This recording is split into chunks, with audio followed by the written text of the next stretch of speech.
Bonjour David Samzin, merci de nous accueillir pour cette interview. Alors le paysage urbain a beaucoup évolué ces dernières années à Saint-Nazaire. La ville a changé avec l'aboutissement de plusieurs projets, le front de mer, la place du Commando, le boulevard des Apprentis, l'entrée de ville. Et puis il y a eu aussi beaucoup de nouveaux immeubles, beaucoup de constructions. Parfois certains Nazériens s'en inquiètent, ils vous qualifient de maire bâtisseur. Alors a-t-on vraiment besoin d'autant de nouveaux logements et pour qui ? Bon, tout d'abord, bonjour. Vous avez cité des exemples de modification du paysage urbain de la ville. On pourrait citer le cœur de Saint-Mars-sur-Mer, les aménagements du Brivet, et puis il y a des dossiers en gestation sur le plan foncier, sur le plan immobilier, qui vont bouger l'image de la ville.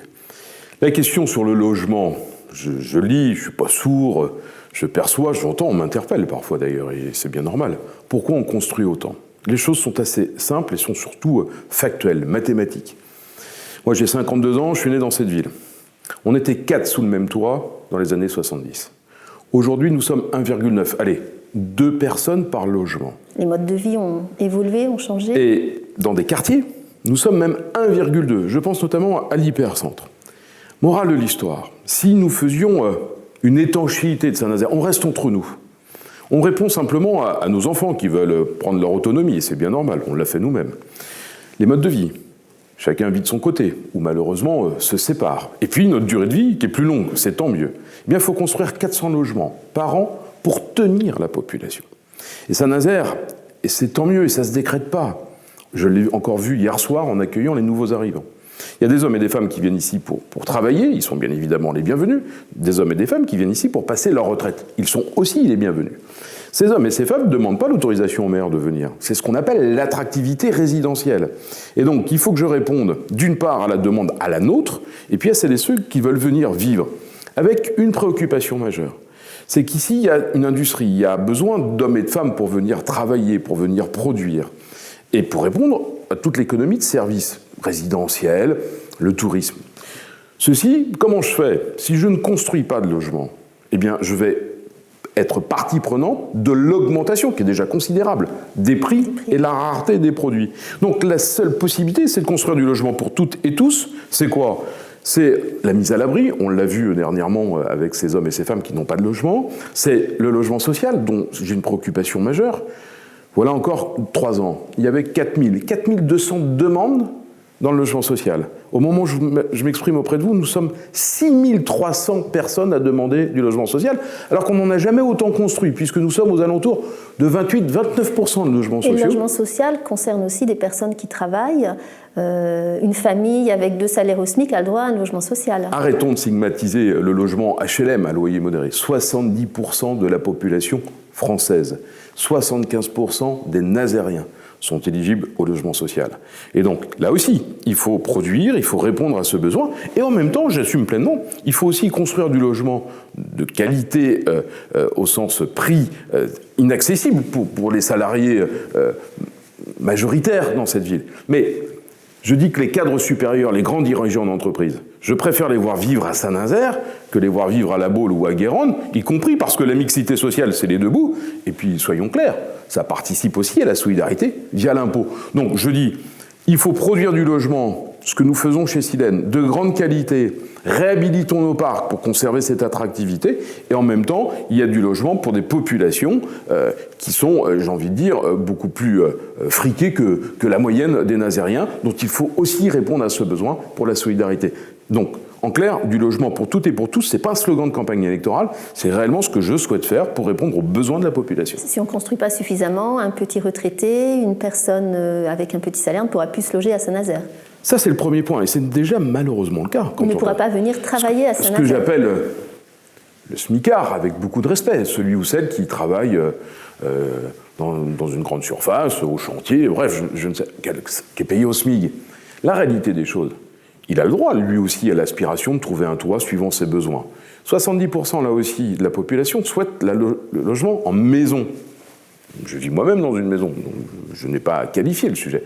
La réalité des choses, c'est que si la ville de Saint-Nazaire, où les lieux de production, les chantiers, Airbus, bref, toutes les entreprises sont là, si je ne construis pas, si nous ne construisons pas au sein de la Carène, alors on dit à ces hommes et ces femmes, allez à 40, 50, 60 km de la ville. Parce que C'est une réalité. C'est une réalité. Je ne vais pas construire sur la mer, je ne vais pas construire sur la Loire, je ne vais pas construire dans la Brière. Donc, morale de l'histoire, ces hommes et ces femmes, on les expulse à 50-60 km. C'est pas bon pour le pouvoir d'achat. Alors justement, les déplacements... C'est pas bon pour le mode de vie. Et les déplacements? Et c'est pas bon du tout pour l'environnement. Donc voilà pourquoi il nous faut construire. Et j'assume aussi de dire que la ville, à un moment donné, a une taille limite. Moi, je tiens à ce que nous restions une ville moyenne, une ville agréable à vivre, et attention à ne pas la saturer. Donc c'est un équilibrage fin qu'il nous faut faire, et il ne faut pas subir le marché. Parce que le marché privé, lui, répond à une logique de fric.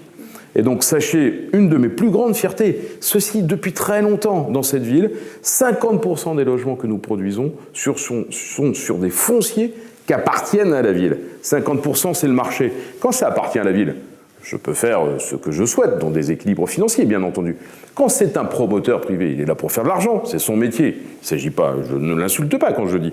Voilà pourquoi on impose du logement social, voilà pourquoi on impose de l'accession sociale dans une négociation. Mais la vraie source, la vraie carte de Monopoly qui nous permet d'imposer nos choix, c'est bien évidemment la maîtrise du foncier. Les déplacements maintenant, parce qu'on ne peut pas toujours habiter à côté de son travail. Alors vous venez de lancer une enquête auprès des Nazériens sur la place qu'ils accordent à la marche et au vélo dans la ville. Alors est-ce que ça veut dire que vous allez réduire la place de la voiture? Vous allez lancer un plan vélo dans les années à venir? Permettez-moi de répondre en deux temps. En premier lieu, il y a une réussite, c'est le réseau Hélice. Nous allons créer 2 lignes supplémentaires, nous les avons présentées. La place de la voiture, il ne s'agit pas de faire la chasse à la voiture, et notamment dans l'hypercentre. Néanmoins, la contraindre un peu. On a l'habitude à Saint-Nazaire de se garer devant la vitrine ou devant chez soi sans aucune contrainte. Moi, je préfère de loin ce que nous allons faire avec la ville-jardin, végétaliser la ville. Mais ce qui est sûr, c'est que cette ville, elle a une particularité, c'est qu'elle est plate.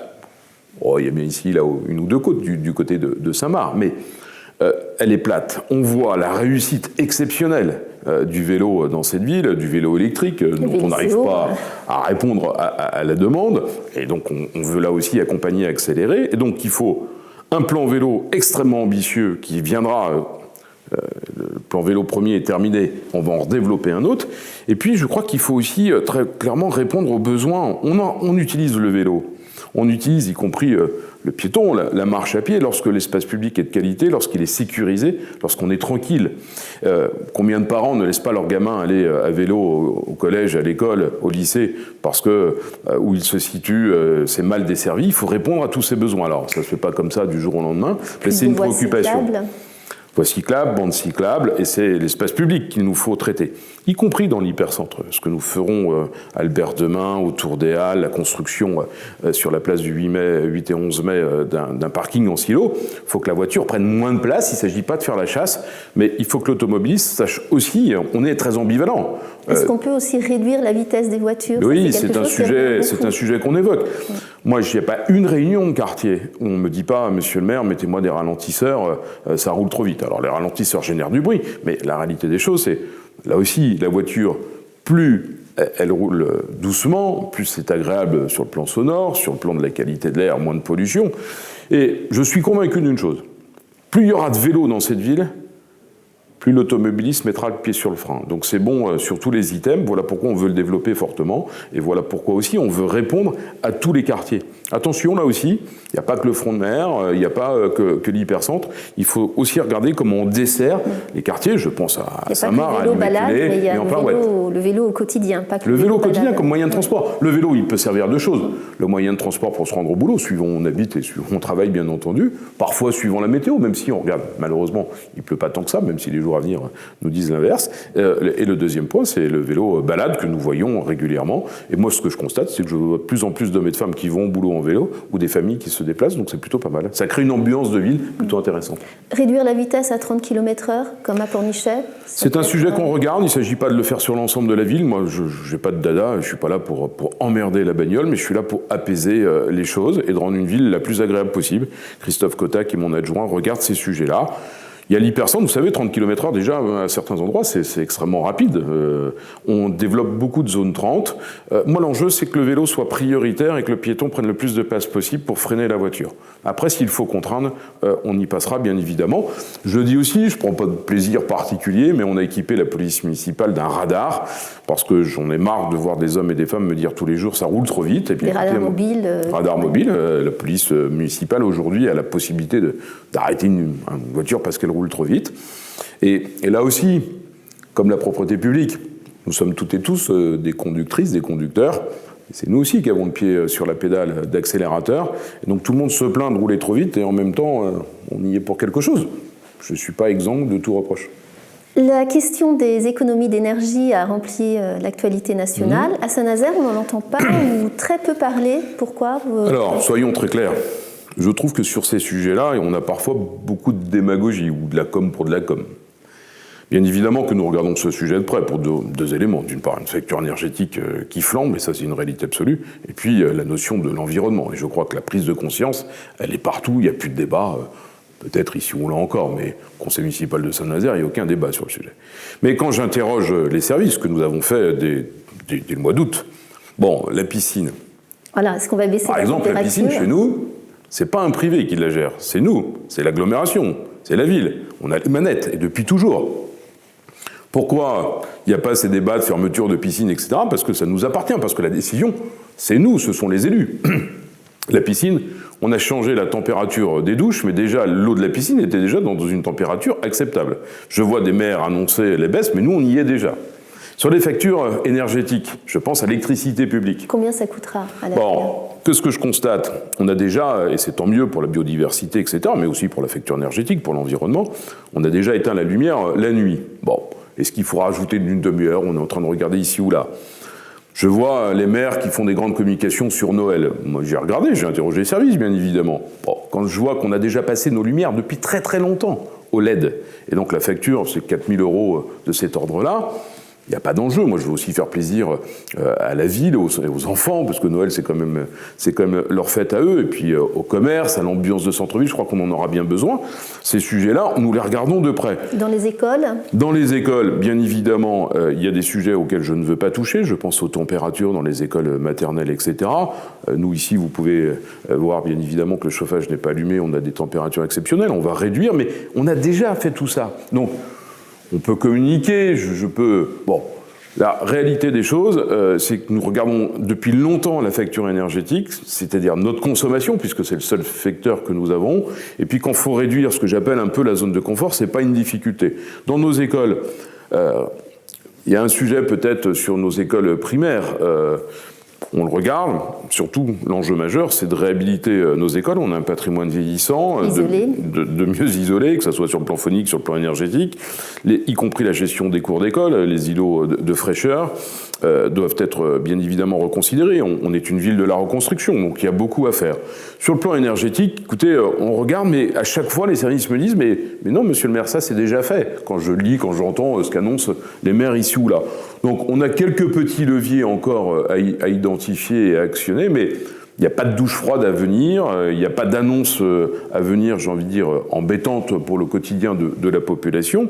Et puis, soyons clairs aussi, la facture énergétique, elle impacte la ville. Je considère que le budget général de la ville doit l'encaisser, donc ça nécessite, comme à la maison, de faire d'autres arbitrages, mais que néanmoins nos écoles, pour nos enfants, nous... Les ados, on est capable de mettre un pull, qu'il soit à col roulé ou pas, on s'en fiche. Lorsque la température est plus fraîche, sur les écoles maternelles, primaires, faisons attention aussi à la qualité de vie de nos gamins. Alors justement, sur le sujet du réchauffement climatique, du changement climatique, vous avez annoncé la création d'une ville-jardin. Ce n'était pas au cœur de votre campagne. Pourquoi est-ce que c'est venu si tard? On ne l'avait pas annoncé ainsi. Ce qu'on avait annoncé très clairement, c'était... la qualité de l'espace public, qui est vieillissant aussi dans l'hypercentre, je pense à la rue Albert-Demain, d'accompagner les Halles et ce quartier dont on veut le développer, même si nous avons rencontré une difficulté. Comment ça se passe? C'est pas le maire, c'est pas l'adjoint à l'urbanisme de l'espace public. On fait des appels à candidature, des appels d'offres. Et on a rencontré le paysagiste M. Devigne, qui nous a beaucoup séduit et qui est venu avec une proposition. une proposition pour amener plus de végétation dans la ville, même si elle existe. Moi, je ne suis pas de celles et ceux qui nous expliquent que cette ville, elle est bétonnée. Regardez les cœurs d'îlots, regardez tout simplement les vues aériennes de cette ville. Néanmoins, à la hauteur du piéton, on n'a pas cette ambiance. Je pense notamment à la rue Albert-Demain, autour des Halles. Et ce parking, que nous allons en faire un jardin et un parc. Donc c'est renaturalisé. Qui venait d'être refait, par contre. Non, nous ne l'avions pas refait. C'est tout simplement, il était bombé, et nous l'avons aplani, tout simplement, pour pouvoir accueillir le marché provisoire des Halles, pour pouvoir tenir les commerçants et que ça soit le plus confortable possible. Donc on ne l'a pas refait pour le parking. Ça va servir à un moment ou un autre, suivant le projet que nous allons développer, mais l'enjeu majeur, c'est de ramener la nature, l'arbre, la végétation à la hauteur du piéton dans l'hypercentre de Saint-Nazaire. Et vous l'avez vu, on a plusieurs séquences, donc c'est un projet qui va se développer sur de nombreuses années. On va commencer dès cette mandature, mais là aussi, c'est avoir un cap dans l'aménagement de notre hypercentre et aussi sur l'ensemble des quartiers que nous voulons développer. Puis enfin, vous savez, il faut être aussi très clair, le réchauffement climatique, il vient plus vite que prévu. Je crois que là encore, il n'y a pas de débat. On l'a vu malheureusement cet été, que ce soit sur les chaleurs, sur la ressource de l'eau. Et donc, il nous faut nous adapter, il ne faut pas traîner. Alors justement, faisons le point sur les différents projets. Le parc paysager, ça c'est un... Le parc paysager, c'est le bien commun de Saint-Nazaire. Quels que soient nos lieux d'habitat, on y tient à ce parc paysager. Néanmoins, il est vieillissant, néanmoins, il est peu fréquenté quand on regarde bien les choses. En tout cas, il ne joue pas pleinement son rôle. Je le dis très clairement parce que je lis, j'entends plein de bêtises. Il n'y aura jamais de construction dans le parc paysager, en tout cas tant que je serai là. Nous sommes en train de construire Harmony of the Sky, l'ancienne maison des sports, du logement social à côté juste des tennis, mais ce que j'appelle le parc paysager, c'est-à-dire le parc et le petit parc pour aller jusqu'au skatepark. Son rôle de poumon vert, il faut revégétaliser, lui redonner. On a pas mal d'arbres en grande difficulté. Qui ont été abattus. On a des peupliers vieillissants qui amènent parfois des risques de sécurité. Et puis il faut qu'on lui trouve des fonctions. Alors, il y a un engagement que j'ai pris qui verra le jour avant la fin de ce mandat, c'est le boulodrome. Moi, je pense aux boulistes qui me disent régulièrement, mais on voudrait pouvoir jouer au boule, et ils le font, mais dans des conditions des fois de vent, de pluie. Et puis trouver des fonctions autour de la nature, autour des jeunes, des enfants, des petits-enfants. Et donc, il y a cette concertation que nous lançons. On a quelques idées, y compris la présence d'animaux dans le parc, la présence de l'eau est intéressante. Bon, il faut vraiment qu'on prenne, pour moi, le lieu commun, et donc il faut vraiment qu'on prenne un bras-le-corps. Pas de construction, peut-être, à part quelque chose pour permettre de poser une fesse et de regarder les gamins jouer, un café, un thé, j'en sais rien, peu importe. Ce que nous avons fait déjà sur le front de mer de Saint-Nazaire, pourquoi pas, je crois que c'est intéressant, y compris pour construire le lien social, regarder les fonctions sportives, etc., mais de balade, et puis de naturalisation encore plus forte, parce qu'on a besoin, là aussi, d'avoir ce poumon vert dans l'hypercentre. Mais, vous savez, des poumons verts, il y en a pas mal dans la ville. Il faut là aussi les valoriser. On me cite jamais le jardin des plantes, qui est quand même exceptionnel. On a du côté de Saint-Marc des poumons verts, on a bien sûr autour du Bois-Jolant, on a autour du Brivet, et il y en a plein d'autres, Coulvé-Québray. Donc tous ces sujets-là, il nous faut en prendre soin. Et là aussi, quand on regarde la limitation géographique de Saint-Nazaire et la présence de l'arbre, quand j'entends parfois la bétonisation de la ville, etc., je dis qu'on n'a pas conscience de notre environnement qui est beaucoup plus conséquent en termes de présence de biodiversité d'arbres que nous pensons. D'autres projets autrement les projets, on les a annoncés. Alors, acrobranche à la base sous-marine. Oui, il faut être aussi très clair. Le Covid est venu un peu nous déstabiliser. Quand je dis nous, c'est l'ensemble des équipes municipales de ce pays.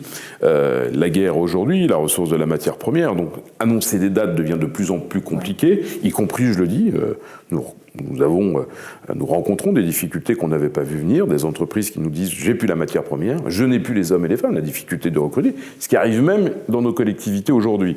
Donc je suis prudent, mais les projets verront le jour, bien évidemment. Il y a 2 projets. Il y en a un, Méan-Pinouette, qui a été annulé parce que la Socali, au dernier moment, nous a dit « non, je n'y viens plus ». Bon, voilà, pas plus de commentaires. Les halles, problème de dalles, béton, etc., avec un risque de mettre un carrelage qui se fissure quelques mois après, une enveloppe financière qui explosait à un moment donné, c'est comme à la maison, on dit hop, on objective les choses, mais les halles doivent être réhabilitées, d'une part pour répondre aux différentes normes, mais aussi parce que je crois beaucoup au pôle de proximité alimentaire et il faut répondre à ça, et puis au plaisir d'aller au marché. J'étais à Bordeaux semaine dernière justement pour aller voir ce qui se passait, accompagné d'élus sur un marché important, et je me rendrai aussi dans la région parisienne pour voir l'inauguration de ces halles. Bon, donc nous sommes en train de regarder, mais moi je veux conserver des halles populaires que je fréquente beaucoup, et en même temps d'avoir des halles plus ouvertes qui doivent répondre aussi à la proximité au quartier, mais aussi aux étudiants. Donc pouvoir y déjeuner de temps en temps serait pas mal. Donc il y a tout ça, il y a l'aménagement du front de mer qui va se poursuivre, qui sera livré dans ce mandat, ce qu'on appelle le front de mer 4. Ouais, très honnêtement, c'est dans le même état d'esprit de la pointe de Villers-Martin à aller de la pointe de Port-Désiré aller jusqu'au chemin des douaniers, jusqu'à Villers-Martin, jusqu'au Grand Large, où là, on voit bien le succès de ce front de mer. Ce front de mer, je veux l'étirer jusqu'à l'Espadon, en allant sur les bords de Loire. Je suis convaincu, pour ma part, de la révélation des bords de Loire, comme on l'a fait pour le front de mer de Saint-Nazaire. Il y a beaucoup de programmes coûteux, importants, de réhabilitation du patrimoine, qu'ils soient sportifs, qu'ils soient culturels. La livraison du futur un conservatoire qui est en cours de réalisation, et puis notre patrimoine scolaire qui est en souffrance. Avec en plus... La population qui augmente. Avec une population qui augmente. Et population qui augmente, dédoublement des classes, donc tous ces sujets-là sont importants, ce qui nous amène à construire une nouvelle école dans l'ouest de Saint-Nazaire. Donc voilà, donc il faut accompagner tout ça. Il faut faire attention au budget parce qu'on prend des coûts importants qu'on ne voit pas toujours venir, notamment la facture énergétique. Donc il faut regarder tout ça avec pragmatisme. Et donc oui, on a un projet stratégique que nous développons en termes d'investissement, mais aussi en termes de politique publique, de service qu'on rend à la population. Et ça me semble aussi important. Donc tout ça est un doux mélange que nous avons annoncé, que nous développons, parfois en rencontrant des opportunités, des fois en rencontrant des contraintes. Mais écoutez, plutôt content de voir le CESI dans le centre-ville. Moi, vous savez, j'ai dans les préoccupations la vacance commerciale, ce centre-ville qui parfois, pour des raisons soit de vitrines fermées, soit d'occupation d'espaces publics, j'ai un sujet qui me préoccupe, et notamment de la tranquillité publique, parlons clair, de l'insécurité. On a mis en place pas mal de dispositifs, j'ai créé la vidéoprotection que nous doublons, et nous sommes en train de le faire actuellement dans le quartier. Je n'exclus pas de réaccélérer encore une fois, ça aide à l'élucidation, c'est quand même un élément majeur quand on a été victime. Et puis l'autre point, c'est la police municipale qu'on double, de 10 on passe à 20, que j'avais créé en 2016. Et surtout de demander à l'État de jouer pleinement son rôle. Alors, il faut aussi qu'on se dise les choses. Nous avons eu 11 policiers qui sont arrivés sur Saint-Nazaire. On a retrouvé simplement les effectifs de 1995. Qui avaient diminué progressivement. On a retrouvé les effectifs de 1995. Alors, lorsqu'on me disait que je faisais des comptes d'apothicaire, que sais-je, et que je pleurais... écoutez, je suis plutôt content qu'on ait eu 11 policiers, mais il en faudra d'autres. Et il en faut d'autres dès maintenant pour pouvoir répondre à une ville qui est aujourd'hui de 75 000 habitants et non plus de 66 67 000 habitants. Donc il faut y répondre, et puis aussi une agressivité qui se développe partout dans le pays, malheureusement nous le voyons.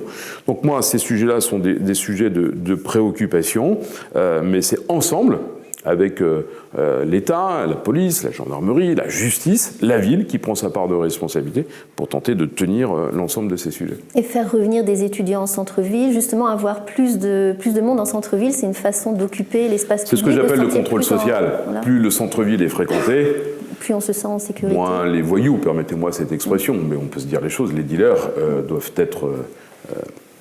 chassés. Et c'est cela qui nous embête principalement. Et on en a malheureusement dans toute la ville. Pas plus tard que cette nuit, j'ai été informé de sujets sur la Tréballe. Mais la réalité des choses, c'est qu'amener des jeunes, des étudiants, c'est le CESI, c'est l'école des Beaux-Arts, c'est, je l'espère, vous savez... L'EPF bientôt. L'EPF, l'école polytechnique féminine, qui est une école mixte, donc elle n'a, et c'est tant mieux. C'est sur la chambre de commerce de Saint-Nazaire où le président Yann Trichard souhaite accueillir une école dans son bâtiment, puisqu'il va aller à l'entrée de ville de Saint-Nazaire. Tous ces sujets, moi, m'intéressent beaucoup, d'amener la jeunesse dans l'hypercentre, parce qu'on va avoir du coup des commerçants qui vont venir pour répondre à ce besoin. Je rêve aussi, on y travaille, d'un bar, d'un lieu festif, y compris nocturne dans Saint-Nazaire, pour répondre à ce besoin. Pardon ? Une discothèque ? Ouais, alors je ne sais pas si on appelle ça discothèque aujourd'hui, mais ou après, en sortant du Cinoche, après la fiesta avec les copains, après la place du Commando, qu'on ait un lieu pour aller danser, échanger, boire un verre et faire la fête jusqu'à la fin de la nuit. On a des lieux pour ça, intéressants, je pense du côté du port notamment, pour permettre de pouvoir le faire sans gêner les riverains. Donc là-dessus, il faut qu'on réponde à ce besoin. On l'avait annoncé dans la campagne électorale, le Covid a fait que tout a bloqué. Vous imaginez bien que les investisseurs sur ces sujets-là étaient plutôt à l'arrêt, puisque leur boîte de nuit était fermée. On a des contacts, et Denis Octor, sur ce sujet-là, il travaille beaucoup. L'actualité sociale maintenant, qui a été assez chargée à Saint-Nazaire, avec la grève des agents de la Stran, des agents de la cantine. Où en êtes-vous des discussions ? Mon adjointe Céline Paillard est en discussion permanente, parce que je parle des hommes et des femmes sur nos cantines, c'est du personnel municipal, le dialogue social fonctionne. On n'a pas abouti aujourd'hui, et moi je pense bien sûr à ces femmes principalement qui manifestent, et elles ont le droit de le faire, mais je pense aussi à toutes ces familles très embêtées. Oui, les parents sont très embêtés. On essaye d'y pallier au mieux, notamment avec ces distributions de sandwichs, etc. La Stran, il y a un directeur, je le dis aussi, la Stran, c'est une entité propre, c'est pas la Carène qui est l'interlocuteur sur le sujet. Moi, vous savez, chacun là aussi sa place. Je crois que le dialogue social est important, le droit de grève, il existe, bon, très bien. Et en même temps, il faut qu'on ait les uns et les autres une capacité à échanger, à dialoguer pour sortir plus vite possible de ces conflits, pour éviter, bien évidemment, la nuisance pour les familles, qu'elle soit pour la pause méridienne, mais aussi pour se rendre tout simplement en termes de mobilité quand la Stran ne fonctionne pas. Quand le service public est en grève, c'est là qu'on voit tout l'intérêt que nous avons à le soutenir et qu'il soit de meilleure qualité possible. Pour la pause méridienne, justement, pour la semaine prochaine, pour les parents, est-ce qu'il y aura un petit peu plus de... Je n'ai pas d'annonce à faire, je constate malheureusement, j'avais encore Madame Paillard ce matin à 8h au téléphone sur le sujet, nous avons fait des propositions, il y a des contre-propositions de fait, il y a des calendriers qui sont interrogés, et donc je les laisse négocier sur le sujet, mais je ne suis pas en mesure de vous dire ce matin, ce jeudi matin à 10h, de vous dire la grève est terminée, et puis c'est pas de ma responsabilité, c'est aux organisations syndicales de le dire.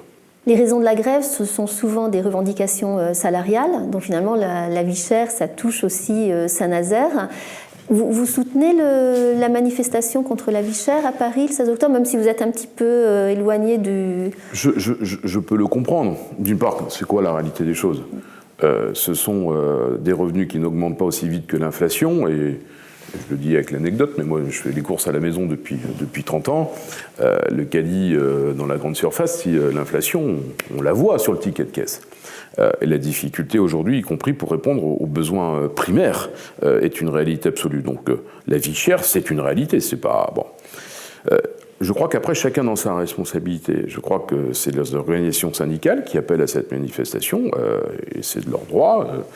Et manifester pour la vie chère, c'est un sujet. Mais moi, mon boulot personnel politique, c'est de tenter, d'essayer de changer la vie pour de vrai. C'est pas la manifestation, elle a son rôle, elle est importante. On peut exprimer des revendications. Mais moi, mon job, c'est de veiller à changer la vie au quotidien dans les pouvoirs du maire pour de vrai.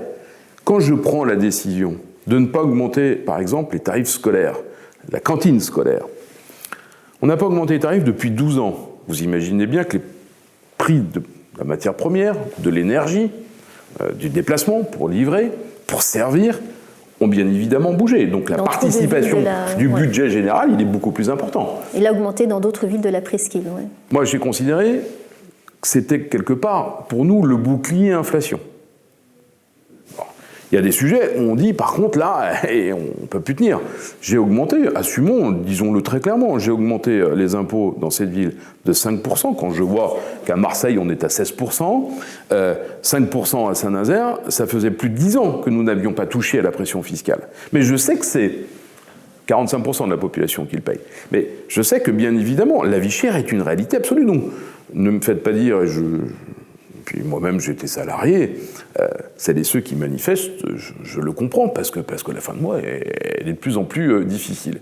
Donc là aussi, c'est aux partenaires sociaux, aux organisations syndicales et au patronat de trouver les terrains d'entente. Voilà, donc ce sujet, moi, dans ma responsabilité d'employeur, j'essaye de le faire au mieux. Il y a des femmes et des hommes qui sont en manifestation et qui revendiquent, qui sont en grève, ils ont bien évidemment le droit, mais après, moi, je n'ai pas de leçon. Par contre, je peux comprendre, je soutiens toutes celles et ceux qui disent « on n'en peut plus, on bosse, on va au boulot tous les jours, et à la fin du mois, quand je dis la fin du mois, c'est parfois au 15 du mois, je n'y arrive plus ». Ça, il faut l'entendre, bien évidemment. Vous avez signé le manifeste de Bernard Cazeneuve pour une nouvelle gauche. Est-ce que vous avez envie d'endosser un rôle national dans peut-être cette nouvelle formation? Je vais faire une réponse de Normand. Dans la vie politique, il ne faut jamais dire jamais. C'est pas mon ambition. Moi, vous savez, entre la mairie et l'agglomération, puis moi, j'aime le mandat local. J'aime bien prendre des décisions, le percevoir sur le terrain, me faire engueuler ou au contraire voir des hommes et des femmes plutôt contents de ce que nous faisons. Par contre, je ne peux pas rester spectateur. Moi, je suis membre du Parti socialiste depuis l'âge de 18 ans. Je n'avais pas de parents qui faisaient de la politique, ça m'a toujours... Y compris parce que je crois qu'un des ressorts était...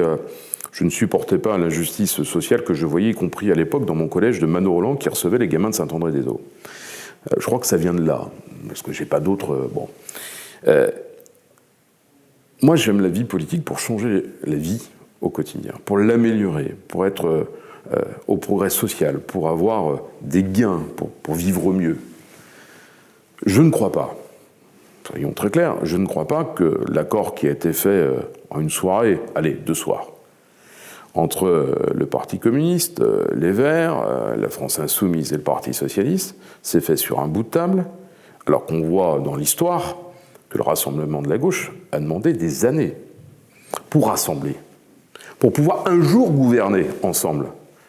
Il faut un minimum de valeurs partagées et de ce qu'on appelle un contrat de gouvernement. Qu'est-ce qu'on veut faire? On y a été au gouvernement, on a eu toutes les manettes. Donc, moi je veux prendre ma part en tant qu'élu local, avec l'expérience de l'élu local que je suis. Je crois beaucoup à la décentralisation, à alimenter les réflexions. Moi je suis pour le Rassemblement de la gauche, on le fait à Saint-Nazaire, je n'ai pas de difficulté. Et moi quand je vois, y compris Fabien Roussel, venir sur la valeur travail, moi, je dis très clairement, je serais heureux de le recevoir à Saint-Nazaire, il serait bien reçu. Parce que c'est ce qui m'a amené à ne pas voter Benoît Hamon. Voilà, à la première élection présidentielle. Parce que je considérais que la valeur travail, qui est pour moi la colonne vertébrale de la gauche, était mise à mal. Et c'est ce qui vous sépare, c'est pas ma gauche. C'est ce qui vous sépare de la J'ai donc voté Macron au premier tour, la première fois.